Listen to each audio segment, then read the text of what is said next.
بسم اللہ الرحمن الرحیم۔ مطالعہ اور کتاب۔ بیٹا، اپنے اندر مطالعہ کا شوق پیدا کرو۔ جو لذت مطالعہ سے آشنا ہو گیا وہ ہر دم علم کی خوشبوؤں سے معطر رہتا ہے اور ایک مفید شوق اور نفع بخش دلچسپی سے اپنے کو مالا مال کرتا ہے اور اس کی وجہ سے علم و معرفت کے بام عروج پر پہنچتا ہے۔ بیٹا، اگر تم ڈوب کر مطالعہ کرنے کے عادی ہو تو اس کا مطلب یہ ہے کہ تم گہرائی اور گہرائی کے ساتھ پڑھتے ہو اور دوران مطالعہ میں نئے نئے شکار اپنی کمند میں لاتے ہو اور پھر اس کے حسن و جمال اور اس کی شکل و صورت اور اس کی خصوصیات و امتیاز کو جاننے میں منہمک ہو جاتے ہو۔ بیٹا، جو آدمی صاحب فکر و نظر ہو جاتا ہے وہ 1 گھنٹہ اگر کسی اہم کتاب کے مطالعہ میں صرف کرتا ہے تو وہ مزید 1 گھنٹہ اس کے مضامین اور مباحث پر تدبر کرنے میں گزارتا ہے اور مسائل کی تہہ تک پہنچنے کی کوشش کرتا ہے، جس سے اس کے ذہن و دماغ میں علم و معرفت کے نئے نئے دریچے کھلتے ہیں۔ لہذا تم بھی اپنے کو صاحب فکر و نظر بناؤ اور اہم کتابوں کے مطالعہ میں سرسری نظر ڈالنے کے بجائے اپنے کو تدبر اور گہرائی سے غور و فکر کا عادی بناؤ۔ بیٹا، مطالعہ آدمی کے ذہن و دماغ کو مشغول رکھتا ہے، جس کی وجہ سے آدمی بہت سے غلط اور نامناسب مشغلوں اور مصروفیات سے بچ جاتا ہے۔ مطالعہ کی وجہ سے انسان سستی اور گمنامی کی زندگی سے نکل کر حرکت و عمل کی زندگی میں آ جاتا ہے۔ مختلف مفید بحثوں میں حصہ لینے اور ہر چیز پر غور و فکر کر کے اس کی بھلائی یا برائی کو سمجھنے کا خوگر ہو جاتا ہے۔ بیٹا، مطالعہ کے خوگر انسان کو ہر روز نئی نئی کارآمد باتیں حاصل ہوتی ہیں اور جو اس کی معلومات کا دائرہ وسیع ہوتا جاتا ہے اس کے جہل کا دائرہ اسی کے بقدر سمٹتا جاتا ہے۔ دنیا میں کیا ہو رہا ہے، زندگی کس رخ پر چل رہی ہے، ان باتوں سے اسے واقفیت ہوتی ہے، اور جو آدمی اپنے مطالعہ کو مزید وسعت دیتا ہے بسا اوقات وہ زندگی اور انسانیت کی تعمیر میں حصہ لینے کا اہل ہو جاتا ہے اور اس سے علم و ادب کے شاہکار وجود میں آتے ہیں۔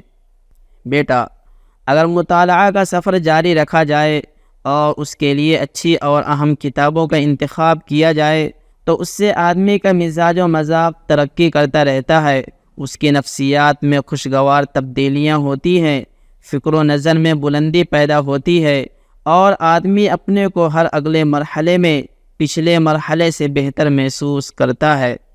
بیٹا، مطالعہ سے تمہارے علم و معرفت کے نئے نئے آفاق کھلیں گے، معلومات کا دائرہ وسیع ہوگا، علم کی چاہت بڑھے گی، مزید جانکاری کے لیے طبیعت میں ہلچل سی رہے گی اور تمہارے فہم و ادراک اور فکر و شعور میں پختگی پیدا ہوگی۔ بیٹا، کتاب پڑھنے بیٹھو تو بار بار ایسا ہوتا ہے کہ پڑھنے میں جی نہیں لگتا یا جلد طبیعت اوبنے لگتی ہے، بس جی نہ لگنے کا بہانہ بنا کر کتاب رکھ نہ دو، بلکہ مطالعہ کی مشقت پر صبر کرو اور اپنی طبیعت کے ساتھ مجاہدہ کر کے مطالعہ کو جاری رکھو۔ علم کی راہ میں طرح طرح کی مشقتوں اور پریشانیوں سے تو گزرنا ہی پڑتا ہے۔ اگر یہ ڈگر اتنی ہی آسان ہوتی تو سارے لوگ عالم، مفکر اور ادیب نہ ہو جاتے۔ اس طرح پڑھو کہ نقش ہو جائے۔ بیٹا، کتاب کے سامنے اس طرح باادب بیٹھو جیسے کسی محترم و معزز مہمان کے روبرو بیٹھتے ہو اور کتاب پوری توجہ اور دھیان سے پڑھو، یوں محسوس ہو کہ الفاظ اور سطروں میں تمہاری کوئی چیز کھو گئی ہے اور تم اسے ڈھونڈنے میں منہمک ہو۔ کتاب پڑھتے ہوئے اگر تمہارے پیش نظر یہ ہو کہ کتاب جلدی ختم ہو جائے تاکہ تم لوگوں سے فخریہ طور پر یہ کہتے پھرو کہ میں نے اتنی کتابیں پڑھی ہیں، تو میں اس چیز کو بالکل اچھا نہیں سمجھتا۔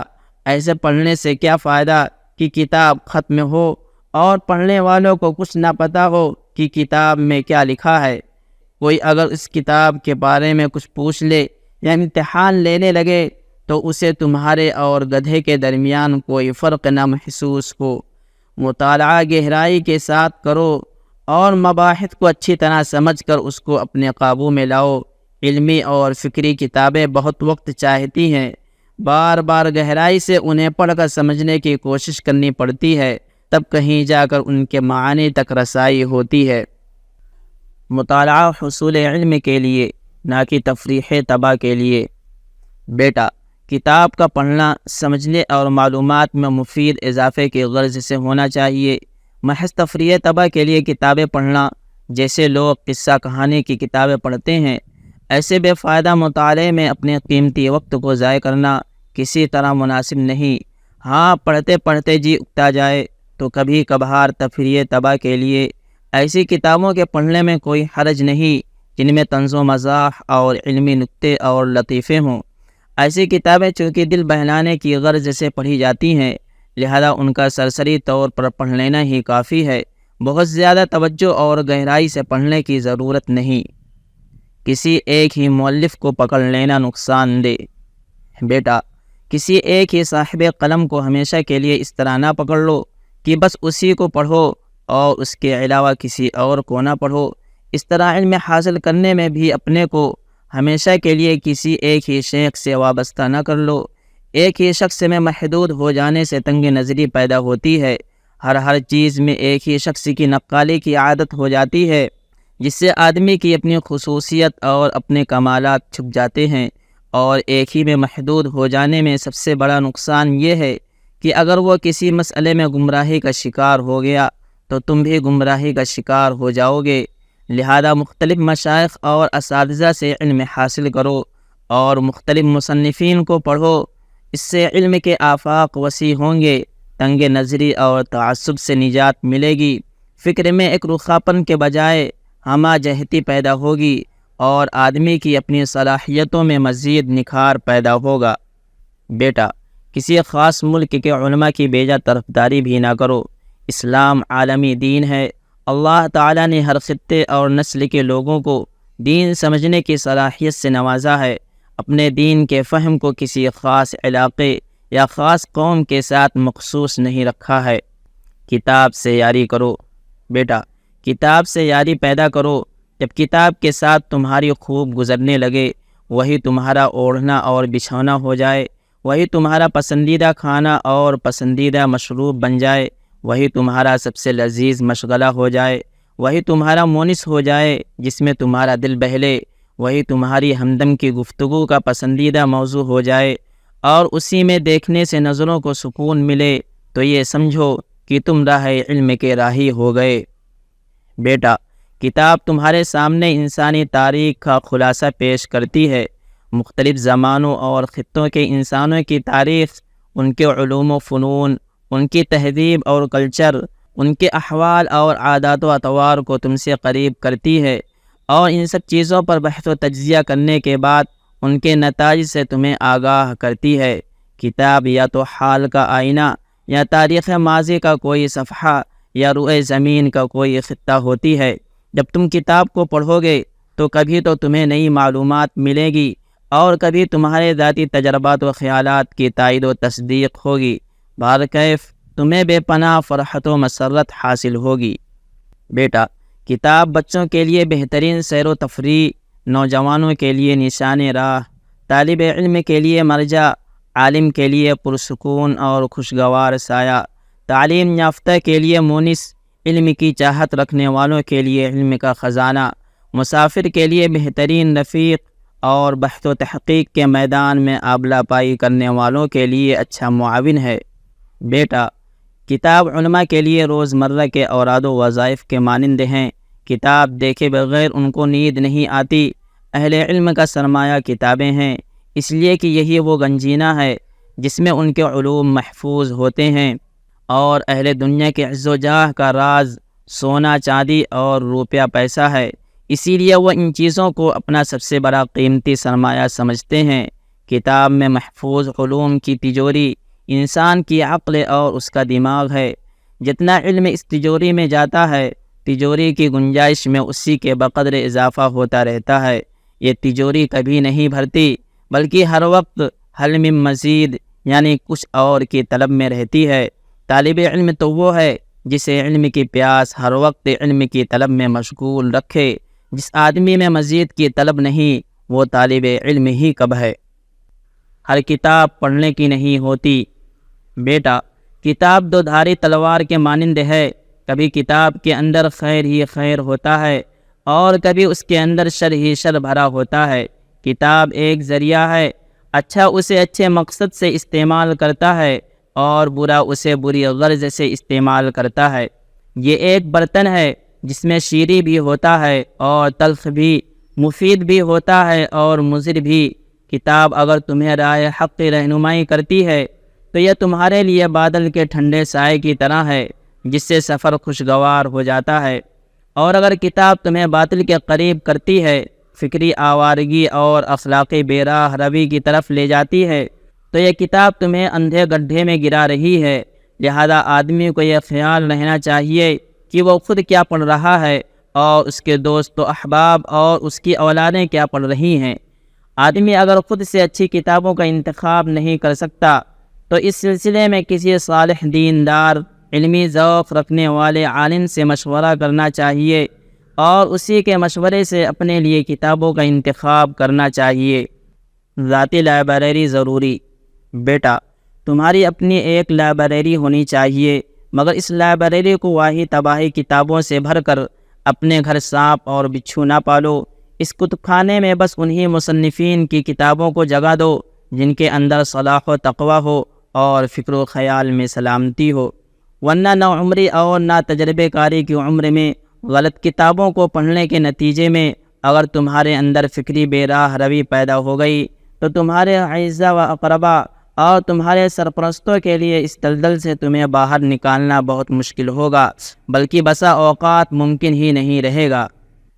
ضروری کتابیں ہی خریدو۔ بیٹا، کتابیں بے شمار ہیں، روز آنا ہزاروں بلکہ لاکھوں کتابیں دنیا کے پریسوں سے نکل مارکیٹ میں آتی ہیں۔ تم اپنے کتب خانے کے لیے مارکیٹ میں کتابیں خریدنے جاؤ گے تو تمہیں خوبصورت الماریوں میں ریدہ زیب ٹائٹل اور سنہرے پرکشش عناوین کے ساتھ ہزاروں کتابیں نظر آئیں گی، اور تم غریب خراش کی طرح حیرت و استعجاب کی تصویر بنے انہیں دیکھتے ہی رہ جاؤ گے۔ خراش ایک بادیہ نشین شخص تھا، شکار پر اس کا گزر بسر تھا، چنانچہ حسب معمول ایک دن شکار کو چلا۔ جب وہ صحرا کی طرف نکلا تو اسے وہ منظر نظر آیا جو نہ کبھی اس مسکین کی آنکھوں نے دیکھا تھا اور نہ اس کے کانوں نے سنا تھا۔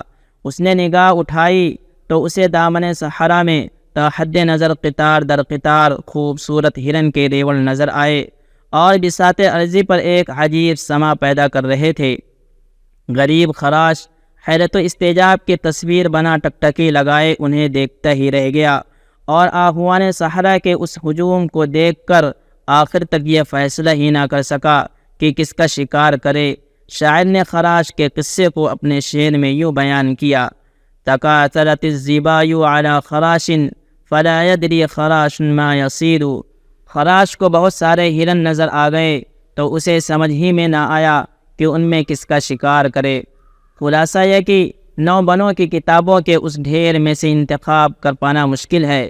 تم نہ تو ان ساری کتابوں کو خرید سکتے ہو اور نہ پڑھ سکتے ہو، اس لیے کہ مال بھی آدمی کے پاس محدود ہے اور فرصت زندگی بھی محدود ہے۔ لہذا علم و ادب میں جو رسوخ اور گہری نظر رکھنے والے ہیں ان کے مشورہ سے بس ضروری کتابیں خریدو، بغیر مشورے کے اور بغیر سوچے سمجھے خریداری نہ کرو، ورنہ تمہاری مثال اس شخص سے کچھ مختلف نہیں ہوگی جو رات کے اندھیرے میں لکڑی چننے نکلتا ہے اور وہ لکڑی کے ساتھ کوڑا کرکٹ اور گندگی سب کچھ سمیٹ لیتا ہے۔ بے سوچے سمجھے اگر کتابیں خریدو گے تو انتشار ذہنی کا شکار ہو جاؤ گے اور مطالعہ جو کتاب کا مقصد ہے اس سے محروم رہ جاؤ گے۔ بہت سے لوگ ہیں جو الماریاں کتابوں سے بھر لیتے ہیں، پھر کتابوں کی بھیڑ دیکھ کر گھبرا جاتے ہیں اور مطالعہ کی ہمت نہیں جٹا پاتے، لہذا علم سے کورے ہو رہتے ہیں۔ ان کی معلومات ان کی ان پڑھ دادی اور نانی کی معلومات سے زیادہ نہیں ہوتی، تو پھر اس طرح کتابوں کے جمع کرنے سے کیا فائدہ؟